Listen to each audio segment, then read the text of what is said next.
Bonjour, nous sommes l'équipe 133 et nous avons travaillé pendant près de 4 mois sur un sujet proposé par l'APHP concernant le machine learning appliqué à des patients atteints de myocardite.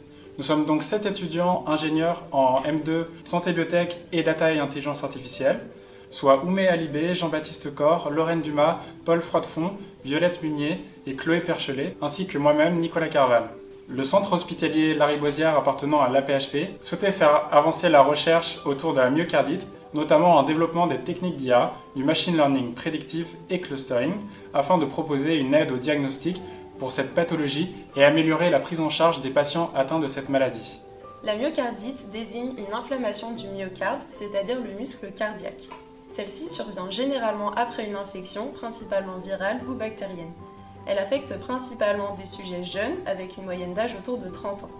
La myocardite aiguë est une pathologie grave avec un risque de mort subite. Cependant, la myocardite reste une pathologie rare, ce qui défavorise sa mise en lumière dans le monde de la recherche, du fait que les cohortes d'études sont très limitées. Deux des aspects majeurs concernant la myocardite sont que son diagnostic est soumis à une forte variabilité inter-expérimentateurs et qu'il n'y a toujours pas de consensus médical pour son traitement. Nos objectifs étaient multiples. En premier temps, nous devions développer un algorithme prédictif permettant de déterminer la gravité du pronostic clinique et le risque d'événements cardiaques indésirables majeurs, que l'on appellera MACE, chez les patients atteints de myocardite. Dans un second temps, l'objectif était de construire des clusters de patients cliniquement interprétables grâce à des approches non supervisées telles que CAMIA, cas prototype ou archétype. Et ce, afin d'émettre des hypothèses concernant les facteurs décisifs tels que l'âge ou l'IMC par exemple.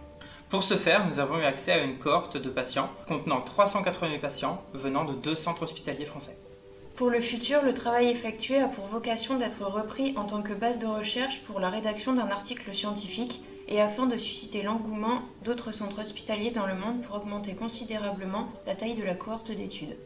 L'objectif final est donc de faire avancer la recherche sur cette pathologie et de mettre en lumière la myocardite pour mieux prendre en charge les patients atteints. Un grand merci à l'APHP et l'équipe projet de l'ESILV pour l'encadrement sur ce projet.